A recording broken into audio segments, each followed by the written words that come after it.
आज मैं अपने channel let's play with Hindi पर आपका स्वागत करती हूँ। ये कक्षा 10 का पाठ है। कौन सा पाठ है? गद्य खंड में से लिया गया पाठ है और गद्य पद्य जिस बुक के अंतर्गत आप पढ़ते हैं वो बुक है आपकी स्पर्श। इसमें हम कौन सा पाठ आज ले रहे हैं? जैसा कि मैंने आपको अपनी पिछली वीडियो में भी बताया था कि आज हम ततारा वामीरो कथा पढ़ेंगे और मेरा नाम है पारुल। मैं आज आपका इस कक्षा में स्वागत करती हूँ। नमस्कार, मैं आपका स्वागत कर रही हूँ। अब पढ़ना शुरू करते हैं। मैं आपकी हिंदी की अध्यापिका हूँ। ऑनलाइन क्लासेस लिया करूँगी। बोर्ड के एग्जाम की तैयारी करा रही हूँ, तो आप सभी का दोबारा स्वागत है। देखिए, आज हम बात कर रहे हैं ततारा वामीरो कथा की। ये एक लोक कथा है। लोक कथा का क्या अर्थ है? लोक कथा जो पुराने लोगों द्वारा प्रचलित हो, कही जाती हो, सुनाई जाती हो, उसे लोक कथा कहेंगे। और ये किस तरह की लोक कथा है? यह एक प्रेम कथा है जिसका पता आपको कथा पढ़ने के बाद लग ही जाएगा। अब बात मैं करती हूँ कीवर्ड्स की। देखिए, हम जब ये चैप्टर पढ़ेंगे तो कीवर्ड्स के द्वारा पढ़ेंगे। कुछ शब्दों को उठाएंगे और उन कुछ शब्दों को उठाते हुए तब हम उन चैप्टर को समझते जाएंगे। तो सबसे पहले लेखक परिचय। जरूरी है कि जिस भी पाठ को आप पढ़ने जा रहे हैं उसके लेखक के विषय में आपको जानकारी हो। लेखक का नाम क्या है? लेखक का नाम है लीलाधर मंडलोई। 1954 में इनका जन्म हुआ था। इनके जन्म का समय और स्थान, ये अगला हमारा कीवर्ड है कि इनका जन्म का समय क्या है और स्थान क्या है। तो इनका जन्म 1954 में हुआ था। याद रखिए, 1954 में हुआ था।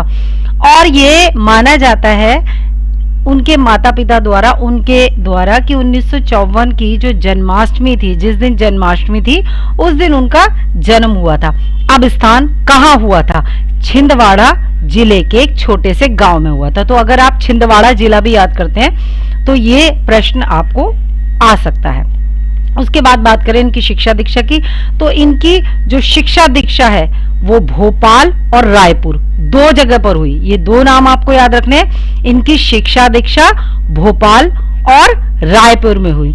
उच्च शिक्षा, इनकी उच्च शिक्षा लंदन ने रेडियो और टेलीविजन प्रसारण की उच्च शिक्षा के लिए इनको आमंत्रित किया। किस तरह की उच्च शिक्षा के लिए गए थे ये? रेडियो टेलीविजन प्रसारण की उच्च शिक्षा। और कहाँ गए थे? लंदन। उसके बाद है लेखन। इन्होंने क्या क्या लिखा? लेखन का अर्थ है इन्होंने किस किस चीज को लिखा, कौन कौन से ऐसे विधाएं थी हिंदी में जिसको इन्होंने लिखा। तो उन्होंने लोक कथा लिखी और वही उसमें से एक लोक कथा हम पढ़ रहे हैं आज। लोकगीत लिखा, यात्रा वृत्तांत लिखा, डायरी लिखी, मीडिया रिपोर्टाज और आलोचना। इन सभी गद्य विधाओं से आप परिचित होंगे। तो ये सब इन्होंने लिखे। तो ये अगला, ये जो हमारा कीवर्ड है लेखन, उसमें आपको ये सभी नाम याद रखने।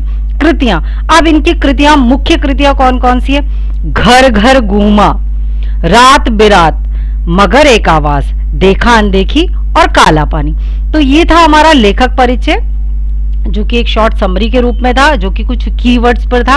अब हम ततारा वामीरो कथा शुरू करते हैं। जी, यहाँ पर आपको एक पिक्चर नजर आ रही है, पिक्चर के द्वारा पढ़ेंगे। अभी हम ये पिक्चर्स जो हैं कुछ कीवर्ड से बनाए। आगे हम कोशिश करेंगे कि आपके लिए और आसान हो जाए, तो कीवर्ड्स के साथ साथ कुछ पिक्चर्स के द्वारा भी कहानियां या पाठ आपको समझाए जाएंगे। तो यहाँ पर आपको दो सर्कल दिखाई दे रहे हैं। दो सर्कल का क्या अर्थ है? ये द्वीप समूह का संकेत मैंने यहाँ बनाया है कि द्वीप समूह, दो द्वीप समूह से संबंधित ये कहानी है। उसमें एक द्वीप समूह का अंतिम दक्षिणी द्वीप था लिटिल अंडमान। अंडमान द्वीप समूह का अंतिम दक्षिणी द्वीप कौन सा था? लिटिल अंडमान। और दूसरा कौन से द्वीप की बात हो रही है? दूसरा द्वीप जो था वो निकोबार द्वीप समूह का सबसे पहला था। कौन सा? कार निकोबार। तो मैंने अंडमान को इसीलिए ऊपर रखा है क्योंकि वो अंडमान द्वीप समूह का सबसे आखिर का है, और कार निकोबार को नीचे रखा है क्योंकि वो द्वीप समूह जो है वो निकोबार द्वीप समूह का सबसे पहला द्वीप था। तो ये शुरुआत में है कार निकोबार और लिटिल अंडमान सबसे अंत में है। अब इनके बीच की दूरी लिटिल अंडमान से कार निकोबार का कितना दूरी है आपको दिखाई दे रही है यहाँ पिक्चर में 96 किलोमीटर, 96 किलोमीटर। तो इन द्वीप समूह के बीच में कितना डिस्टेंस था, कितना अंतर था, 96 किलोमीटर। तो ये जो वर्ड्स मैं बोल रही हूँ यही वर्ड्स आपको याद रखने, 96 किलोमीटर उनके बीच की दूरी थी। और अगर हम यहाँ पर आपको दिखाई दे रहा है little Andaman dash dash 100 kilometre dash dash port Blair. तो लिटिल अंडमान जो है वो पोर्ट ब्लेयर से कितनी दूरी पर स्थित है, 100 किलोमीटर की दूरी पर स्थित है। अब बात करते हैं हम यहाँ कहानी की शुरुआत होती है। ये लिटिल अंडमान और कार निकोबार द्वीप समूह क्या है, ये अब यहाँ लोक कथा यहाँ से शुरू होती है। यहाँ पर जो लोक कथा है वो ततारा और दूसरा जो पात्र है वामीरो उससे संबंधित है। ततारा एक पुरुष है जिसके जो कीवर्ड्स हमने यूज किए हैं, जो की पॉइंट हमने यूज किए हैं, जो मुख्य शब्द हमने प्रयोग किए हैं वो है बलशाली, मददगार, नेक, पोशाक, लकड़ी की तलवार। अब इससे क्या पता चलता है, देखिए ततारा जो था वो एक बलशाली युवक था, ठीक है, एक बलशाली युवक रहा करता था। कहाँ रहा करता था, किस जगह रहा करता था, ये कार निकोबार में रहता था, ठीक है, और वहां के लोग इसे बहुत ज्यादा पसंद करते थे।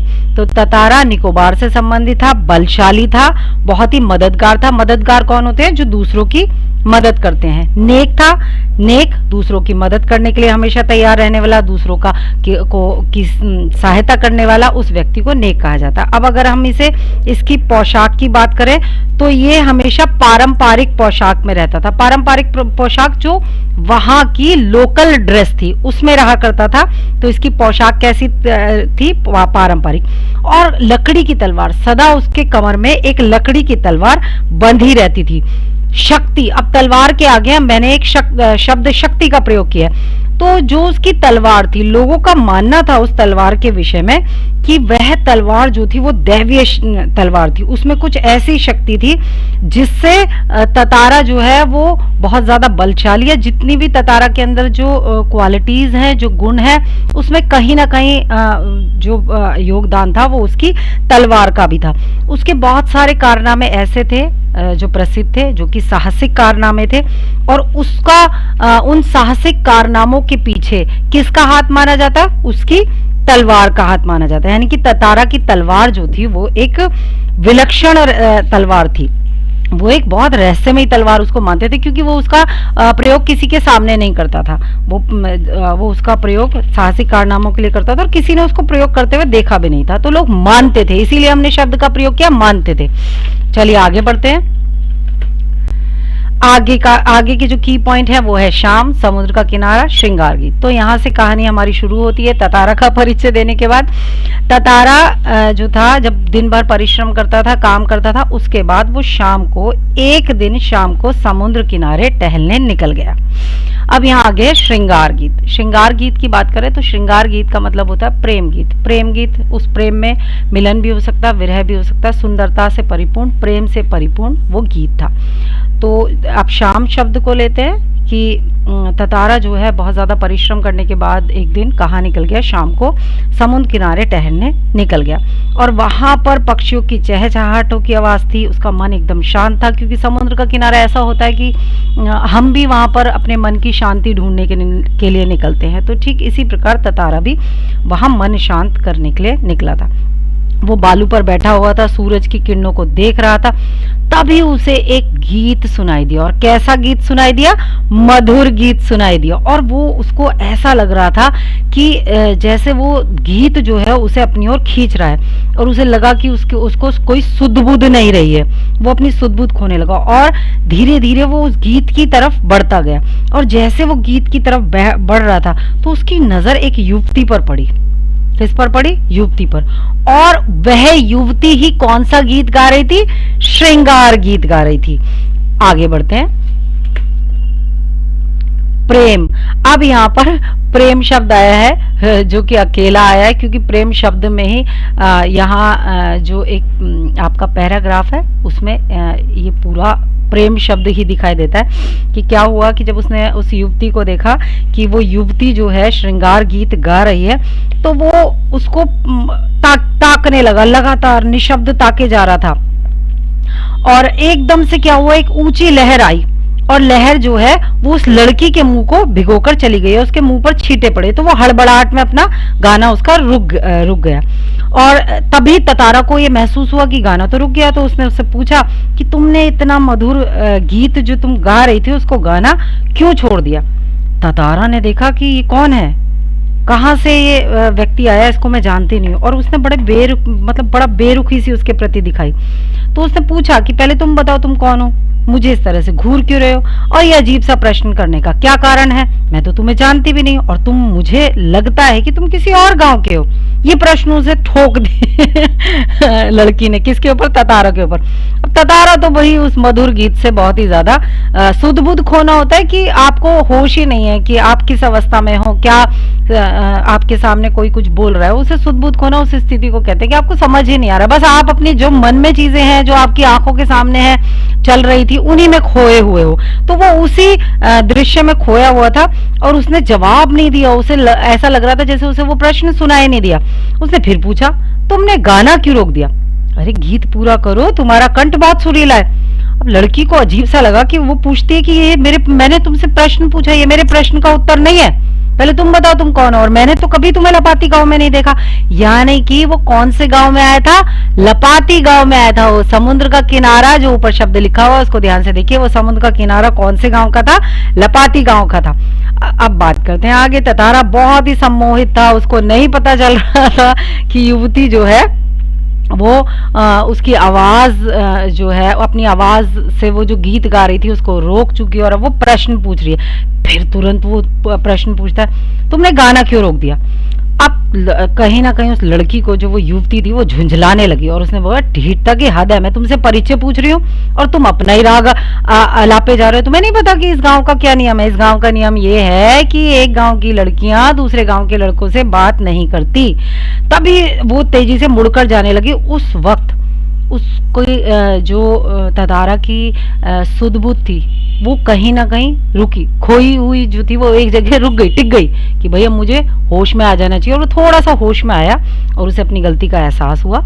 जैसे ही गलती का एहसास हुआ उसने तुरंत माफी मांगी और उसने कहा कि ऐसा मेरे साथ पहली बार हुआ है। क्योंकि देखिए, प्रेम शब्द जब आ गया ना, तो प्रेम शब्द में यही कहते हैं कि व्यक्ति अपनी सुध-बुध खो देता है, और वो उसके साथ सुध-बुध क्यों खोई थी, क्योंकि उस तरह की जो चीजें थी वो उसके साथ पहली बार हुई थी। तो उसने वही जवाब दिया बिल्कुल सीधे सच्चे मन से कि भाई मुझे माफ कर दो, मेरे साथ ऐसा पहली बार हुआ है, और तुम्हारा गाना सुनकर, उसके बाद तुम्हें देखकर मुझे ऐसा लगा कि मेरी चेतना, मतलब मेरी जो सुध-बुध है वो खो गई है, जो चेतना जो है वो लुप्त हो गई। मैं तुम्हारा रास्ता छोड़ दूंगा, बस तुम इतना बता दो कि तुम्हारा नाम क्या है। अब लड़की को लगा कि हाँ, उसने माफी मांगी है, उसकी झुंझलाहट थोड़ी कम हुई और उसने अपना नाम बताया, वामीरो। तो ये कथा जो थी वो ततारा वामीरो की हम पढ़ रहे हैं। तो ततारा का परिचय मैं आपसे करा चुकी हूँ। वामीरो जो युवती थी वो उसका नाम था। जो गीत गा रही थी, जो श्रृंगार गीत गा रही थी, तो वो वामीरो ऐसे करके उसके जो आवाज निकली, तो वो आवाज, क्योंकि प्रेम एक ऐसी चीज होती है जिसमें अगर प्रेम में डूबे हुए दो व्यक्ति में से एक व्यक्ति कुछ बोलता है तो वो अच्छा ही लगता है, कानों में रस ही घुलता है। तो ठीक उसी तरह से ततारा के कानों में जो है वो वामीरो शब्द की एक रस सा घुल गया। तो वो तुरंत कहता है, अरे वाह, नाम बहुत सुंदर है, कल भी आओगी ना। और इस तरह से वो भाग गई। उसने बोला कि नहीं, मैं शायद कभी नहीं आऊंगी, और इस तरह से वो चली गई। दोनों अपने घर पहुंच गए। घर पहुंच के क्या हुआ, तो घर पहुंचने से पहले हम बात करेंगे लपाती गांव, पासा गांव, वामीरो, प्रश्न, परिचय। देखिए, लपाती गांव का कौन था। लपाती गांव के समुद्र किनारे पर ततारा आया था और लपाती गांव की वामीरो थी। पासा गांव का ततारा था, ठीक है। उनके बीच में बहुत सारे प्रश्न हुए और उस प्रश्न के माध्यम से उनका हल्का फुल्का परिचय हुआ। उनको एक दूसरे का नाम पता चला और उनको ये भी पता चल गया, ततारा को पता चल गया कि ये लपाती गांव की है। और उसके बाद वो दोनों अपने हल्के से परिचय के बाद दोनों अपने अपने घर को चले गए। एक ऐसा वादा जो शायद पूरा ना हो, कि भाई ऐसा वादा करके कि वामीरो को लग रहा था कि वो कल आएगी, ततारा को लग रहा था कि वामीरो कल आएगी, और वामीरो को कुछ नहीं पता था, वो मना करके वहां से निकल गई थी। हाँ नहीं, घर भूलना, सम प्रतीक्षा, अगला दिन, समुद्र का किनारा, शब्द, हीन मूक प्रेम। अब जो आपके कीवर्ड्स है वो ये है, तो हाँ नहीं उसके मन में चल रही थी, और मतलब ये जो प्रेम था, जो प्रेम की जो अवस्था थी, इस अवस्था में अभी हाँ नहीं वाली स्थिति थी, ना तो पूरी तरह से हाँ था, ना पूरी तरह से ना था। तो अब दोनों घर पहुंच चुके थे। वामीरो जो है घर पहुंचकर कुछ बेचैनी सी महसूस कर रही थी और कोशिश कर रही थी कि जो भी आज दिन में हुआ उसको भूल जाए। उसने अब ततारा को वो जान चुकी थी, ततारा का परिचय पा चुकी थी, तो ततारा के बारे में उसने सुना था और वो जानती थी कि भाई उसने सुना है इसके बारे में कि वो एक बहुत ही साहसी युवक है, और उसके मन में एक छवि बनी हुई थी। लेकिन आज जो उसे मिला था वो एक जो व्यक्तित्व था वो सुंदर था, बलिष्ठ था, बहुत शांत था, सभ्य था, भोला था। ठीक है। और कहीं कहीं उसे ऐसा लग रहा था कि शायद जिस जीवन साथी की मन में कल्पना करे वो बैठी है, वो उसी तरह का युवक है। तो इस स्थिति से वो घर पहुंचकर उसे भूल नहीं पा रही थी। जो दूसरा कीवर्ड है हमारा भूलना, वो यही भूलना यहाँ है कि वो भूल नहीं पा रही थी उस सारी घटना को जो आज हुई। फिर उसे लगा कि अच्छा होगा कि मैं सब कुछ भूल जाऊं, क्योंकि अब उसे ये भी याद आया कि ये दोनों अलग अलग गांव के हैं। ठीक है। और उनका एक साथ होना वहां गांव की परंपरा के विरुद्ध है। अतः उसे लगा कि अब उस लड़के को, ततारा को भूल जाना ही श्रेयकर होगा। लेकिन अगला शब्द है असंभव। लेकिन उसे लगा कि ये तो असंभव है, ये मुश्किल है कि वो ततारा को भूल जाए। अब जो है उसकी आंखों के सामने बार बार ततारा आ रहा था। वो कहीं ना कहीं उसका जो मन था वो अगले दिन की प्रतीक्षा में डूबा हुआ था। किसी तरह रात बीती और क्या आया, अगला दिन, और फिर वही समुद्र का किनारा। अगले दिन ततारा निश्चित समय पर पहुंचा और वो देख रहा था, सोच रहा था वहीं समुद्र के किनारे चट्टानों के पास जिस जगह उसे वामीरो मिली थी, वहां वो देख रहा था, सोच रहा था कि आज वामीरो आएगी। और उसके मन में कहीं ये संशय भी था कि अगर वामीरो ना आई तो क्या होगा। तो वो प्रतीक्षा ही कर रहा था, लगातार प्रतीक्षा कर रहा था। तभी एकदम उसे ऐसा लगा कि नारियल के झुरमुट में से उसे कुछ दिखाई दिया। ठीक है। क्या दिखाई दिया? एक आकृति सी दिखाई दी। उसे पूरी तरह से तो नहीं पता था कि ये वामीरो है, लेकिन एक आकृति सी दिखाई दी। तो उसे, और उसने कोशिश की कि वो देखे कि कौन। थोड़ा आगे बढ़ा तो अब उसकी खुशी का ठिकाना ना रहा, क्योंकि वो लड़की वास्तव में कौन थी? वामीरो थी। और वो घबरा रही थी। ठीक है। उसके बाद उन्होंने क्या किया, दोनों आमने सामने थे, शब्दहीन थे। शब्दहीन यानी कि कुछ बोल नहीं रहे थे। दोनों के भीतर एक ही तरह की भावनाओं का संचार हो रहा था, एक ही तरह की भावना में डूबे हुए थे, एक दूसरे को निहार रहे थे और समुद्र की लहरों में कहीं खो गए थे। दोनों शांत थे। उनका प्रेम जो है वो हाँ की स्थिति में आ गया था, लेकिन वो प्रेम कैसा था? मूक प्रेम था, शांत प्रेम था। उसमें किसी तरह के कोई शब्द नहीं थे। वो शांति से बैठे थे और दोनों के भीतर ही एक समर्पण भाव था। लेकिन उनके इस कार्यक्रम को, जो रोज मिलने का उनका कार्यक्रम बन गया था उस किनारे पर, अगले दिन फिर अगला दिन फिर अगला दिन, उसको गांव के ही लोगों ने भाप लिया था। और ये धीरे धीरे ये खबर फैलने लगी थी। और परेशानी क्या थी कि दोनों ही अलग अलग गांव के थे। याद रखिए, वामीरो लपाती गांव की थी और ततारा पासा गांव का था। और परंपरा के अनुसार दोनों का ही संबंध जो था वो संभव नहीं था, क्योंकि अगर उन्हें आपस में संबंध बनाना है, विवाह करना है, तो दोनों को ही एक गांव का होना आवश्यक है।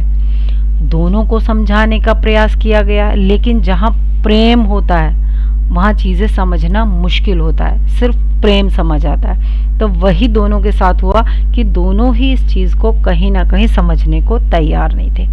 अब क्या हुआ? इस कहानी का ऐसा अंत जो बहुत ही दुख से भरा हुआ है। क्या हुआ आगे? पासा गांव में पशु पर्व। देखिए, कुछ समय बाद पासा गांव में पशु पर्व का आयोजन हुआ। पशु पर्व क्या होता है? देखिए, पशु मतलब जानवर, पर्व मतलब आयोजन, कोई भी त्योहार, ठीक है। तो पशु पर्व में जो थे हृष्ट पुष्ट पशुओं का प्रदर्शन किया जाता था।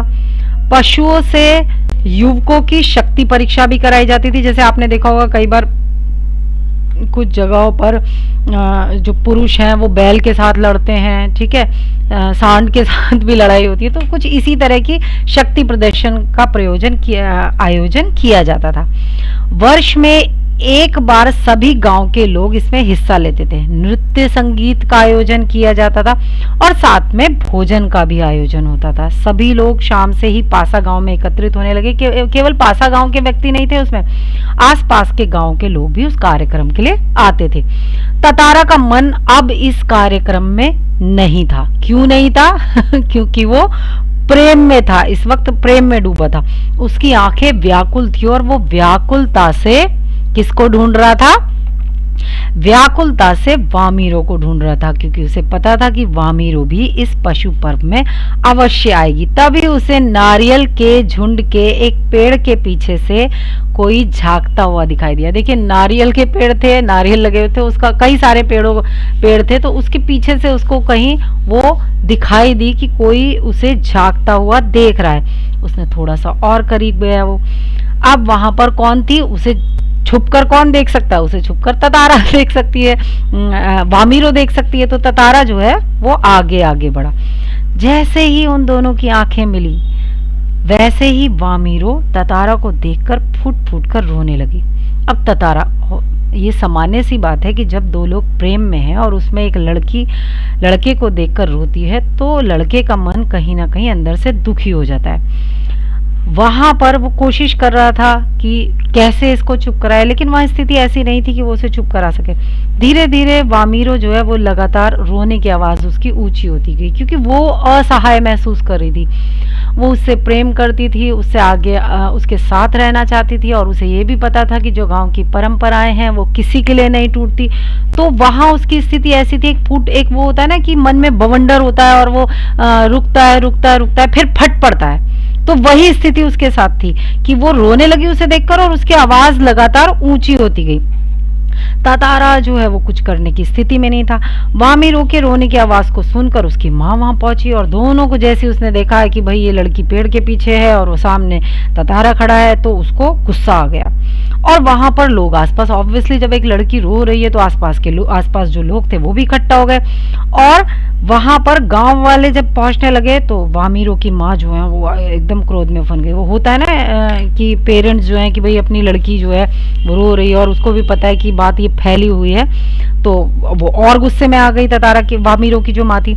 और लोग जो है वो ततारा को अलग अलग तरीके से अपमानित करने लगे। देखिए, एक व्यक्ति जो अपने गांव से निकलकर कई आसपास के गांवों तक बहुत प्रसिद्ध है, लोग उसे प्यार करते हैं, लोग उसे मानते हैं कि वो बहुत ही साहसिक बलशाली युवक है, सुंदर भी है, हष्टपुष्ट शरीर का है, दूसरों की सहायता के लिए हमेशा तैयार रहता है, इसीलिए लोग उसे मददगार कहते हैं। जब व्यक्ति को जीवन भर ऐसी अपने बारे में अच्छी बातें सुनने को मिलती हैं और अचानक से बिना किसी गलती के जब इतने सारे लोग इकट्ठे होकर अपमानित करने लगते हैं, उसके विरोध में आवाजें उठाने लगती हैं, तो उस व्यक्ति के लिए वो असहनीय हो जाता है। तो सेम उसी तरह की स्थिति ततारा के सामने भी थी। जैसे वामीरो की स्थिति बहुत खराब थी इस वक्त की, वो रोए जा रही थी, उसे नहीं समझ आ रहा था कि हमारा क्या होगा आगे। इसी तरह से अब ये सारी स्थितियां, ये सारी जो आसपास उसकी चीज हो रही थी कि वामीरो रो रही थी, उसकी माँ क्रोध में थी, गांव के लोग अपमानित कर रहे थे, बहुत बुरी तरह उसके विरोध में जा रहे थे, तो ततारा को भी गुस्सा आ गया। और वो दोनों ही उस स्थिति को लेकर परेशान थे कि विवाह की जो हमारे यहाँ निषेध परंपरा है उस पर क्या किया जाए। दोनों ही असहाय थे।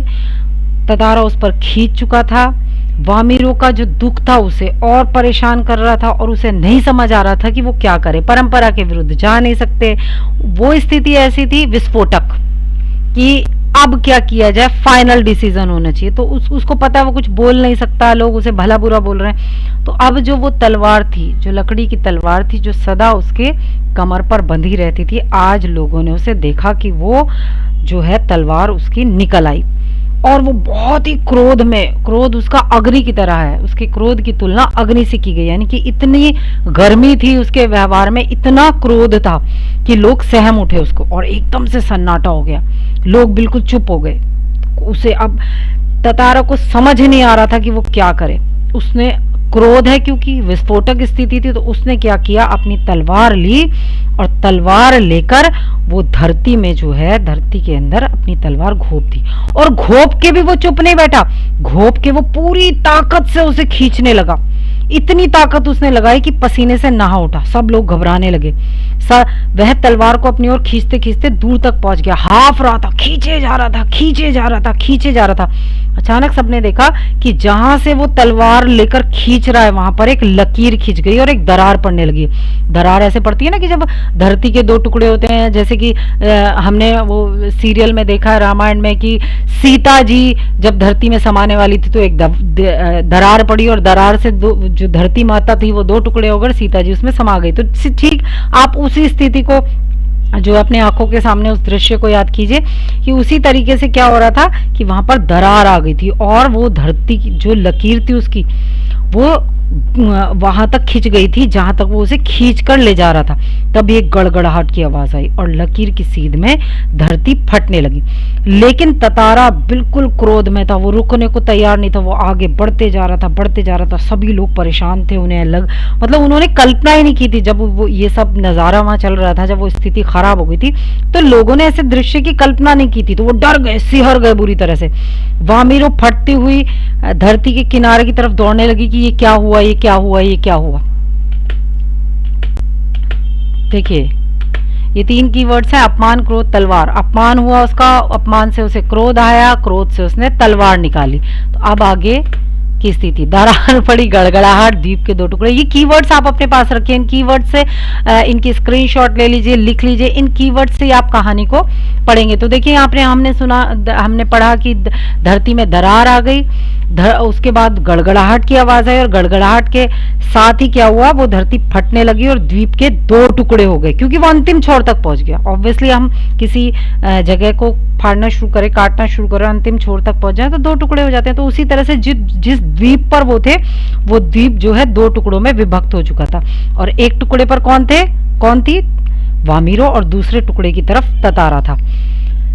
ततारा को दूसरी तरफ वामीरो ततारा को जैसे होश आया, उन्होंने देखा कि जो उसकी तरफ का द्वीप है वो समुद्र में धंसने लगा, वह छटपटाने लगा। उसने छलांग लगाकर दूसरा सिरा पकड़ना चाहा। अब उसको ये दिख गया कि भाई, उसे समझ आया कि ये तो धरती, जिस जगह से मैं तलवार को खींचना शुरू किया था उस जगह से द्वीप के दो टुकड़े हो चुके हैं, दूसरी तरफ वो था। अब वो डर गया और उसके मुंह से सिर्फ एक ही चीख निकल रही थी, वामीरो वामीरो वामीरो, और उधर से वामीरो भी आवाज लगा रही थी, ततारा ततारा ततारा। हुआ क्या, दोनों अलग अलग टुकड़ों पर जा चुके थे।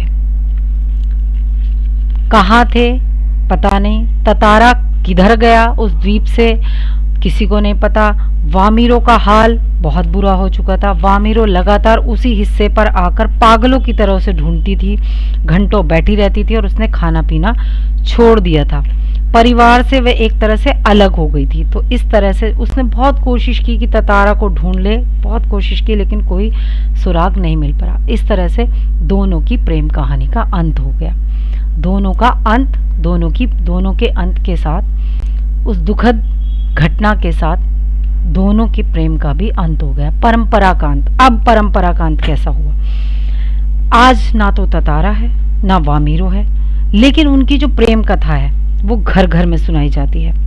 निकोबारियों का ये मानना है कि ततारा की तलवार से ही कार निकोबार के दो टुकड़े हुए, उसमें दूसरा लिटिल अंडमान है, जो कार निकोबार से आज 96 किलोमीटर दूर स्थित है। अब उनके मृत्यु के साथ लोगों ने उस परंपरा को तोड़ा, जो परंपरा चली आ रही थी कि उन आपस में दूसरे गांव जो हैं वो वैवाहिक संबंध में नहीं बन सकते। उस परंपरा का अंत हो गया। शायद उनके प्रेम का अंत, उनके दोनों का अंत इसीलिए हुआ ताकि इस परंपरा का अंत हो सके और कोई किसी के प्रेम की आगे बलि ना चढ़े। अब वैवाहिक संबंध बनने लगे हैं, उनके प्रेम का जो था त्याग जो है वो उन गाँवों अन्य गाँवों के लिए एक सुखद समाचार लेकर आया। तो ये थी ततारा वामीरो की प्रेम कथा, जिसका एक दुखद अंत हुआ, जिसके विषय में हमने पढ़ा। अब हम आगे इसके प्रश्नों को, जो कि MCQ बेस्ड होंगे, उनका अध्ययन करेंगे। आप इस कहानी को पढ़िए, इसके कीवर्ड्स को याद कीजिए, उससे कहानी याद करने का प्रयास कीजिए। मुझे पूरा विश्वास है कि आप कहानी को याद कर पाएंगे और फिर आप MCQ प्रश्नों का उत्तर आसानी से दे पाएंगे। तो अगले वीडियो में हम मिलते हैं। आप इस वीडियो को शेयर कीजिए, सब्सक्राइब कीजिए, ताकि समय समय पर आपको प्रश्नावली, आपको अगले पाठ की जानकारी मिल सके। धन्यवाद।